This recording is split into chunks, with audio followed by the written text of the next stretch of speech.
నలుబదియవ సర్గము రావణుడు మారీచుని హితవచనములను పెడచెవినిబెట్టుట మాయలేడిగా మారి సీతను ప్రలోభపెట్టుట ద్వారా తనకు తోడ్పడుమని ఆదేశించుట తన ఆజ్ఞను పాటింపనిచో తన చేతిలో చావు తప్పదని అతనిని హెచ్చరించుట.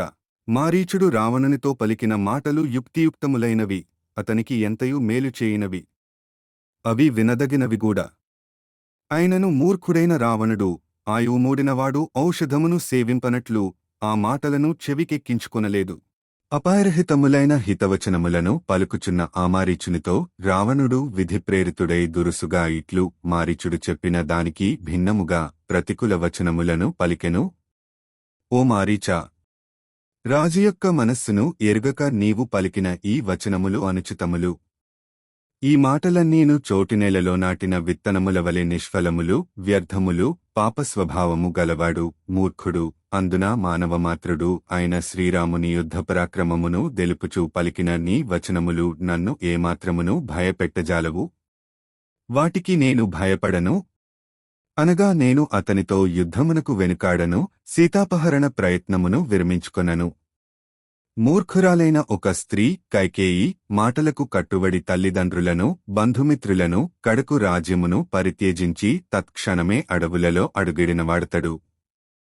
యుద్ధమున ఖరుని సంహరించిన ఆ రామునికి ప్రాణముల కంటెను ప్రియమైన సీతను నీ సమక్షముననే తప్పక అపహరించెదను. ఓ మారీచా, ఇదియే నా మనసులోని మాట, తిరుగులేని నిర్ణయము. ఇంద్రాదిదేవతలుగాని అసురులుగాని ఈ ప్రయత్నము నుండి నన్ను మరలింపజాలరు.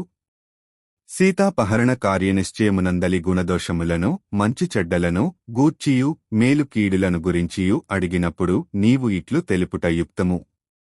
తన క్షేమలాభములను కోరుకొనడి తెలివిగల ఏ మంత్రియైనను రాజు అడిగినప్పుడు మాత్రమే అతని ఎదుట వినమ్రుడై నమస్కరించి తన ఆలోచనలు ప్రకటింపవలెను. రాజునకు విన్నవించుకొను విషయములు ఆయన ఆలోచనలకు ప్రతికూలముగా ఉండరాదు. హితకరములైనవి, మేలుగూర్చునవి అగు సూచనలను కూడా మృదువుగా గౌరవపూర్వకముగా తెలుపవలెను.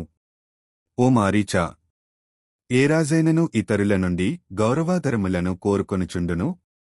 భక్తిశ్రద్ధలను విడనాడి రాజుమాటలను త్రోసిపుచ్చుచు ఎవ్వరైనను మాట్లాడినచో ఆ విషయము ఎంతయూ హితకరమైనదేనను గౌరవార్హుడైన రాజు దానిని మెచ్చడు. ఓ నిశాచర, మిగుల తేజస్సంపన్నులైన ప్రభువులు 5 దివ్యలక్షణములను కలిగియుందురు. అగ్నివలే తీక్ష్ణ స్వభావమును, ఇంద్రునిరీతి పరాక్రమమును, చంద్రునిభంగి ఆహ్లాదకరత్వమును, వరుణునిభాతి దుష్ట నిగ్రహలక్షణమును, యమునివలే ప్రసన్నతను మహాత్ములైన రాజులు కలిగియుందురు. కనుక ఎట్టి పరిస్థితుల ఎందైనను ప్రభువులు గౌరవార్హులు, పూజ్యులు. ఓ మారీచా, నీవు రాజును గౌరవింపవలననేడి ఈ ధర్మమును విడనాడి అజ్ఞానమున మునింగి అభ్యాగతుడనైన నన్ను దుర్జనని రీతి పరుషముగా మాట్లాడుచుంటివి. నేను తలపెట్టిన సీతాపహరణ కార్యము మంచిదా, చెడ్డదా, అది నాకు క్షేమకరమా, కాదా అని నేను నిన్ను అడుగుటలేదు. ఓ వీరా, నేను తలపెట్టిన ఈ మహాకార్యమునందు నీ సహాయము అవసరము. ఇంతమాత్రమే నేను నిన్ను అడిగియుంటిని. నీవు చేయవలసిన సహాయమును గూర్చి తెల్పెదను వినుము. ఓ మారీచా, వెండివలే తెల్లని చుక్కలుగల చిత్రమైన బంగారు వన్నెలేడిగా మారి నీవు రాముని ఆశ్రమ సమీపమున సీతాదేవి ఎదుట సంచరించుచుండుము. ఆ విధముగా అచట స్వేచ్ఛగా తిరుగుచూ ఆమెను ప్రలోభపెట్టుము. అంతటా వైదేహి బంగారు మాయలేడిని జూచి ఆశ్చర్యపడుచూ దీనిని నాకు వెంటనే తెచ్చి ఇమ్ము అని రాముని అడుగును.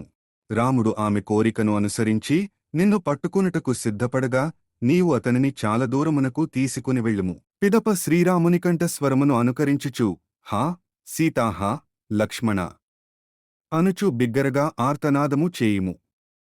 ఆ మాటలను విని సీత మిగుల దుఃఖితయై రాముని ఆదుకునుటకై లక్ష్మణుని ప్రేరేపించును. అన్న ఎడలగల భక్తి కారణముగా ఆయనకు సహాయపడుటకై అతడు తొట్రుపడుచూ రాముని మార్గమును అనుసరించును.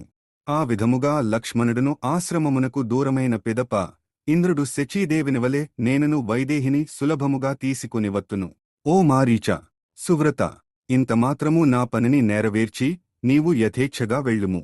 ఈ విధముగా సహాయపడినందులకు నీకు నారాజ్యములో సగభాగమును ఇచ్చెదను. ఓ సౌమ్యుడా, ఈ కార్యసాధనకే ఆకర్షణీయమైన రీతిగా వెళ్ళుము.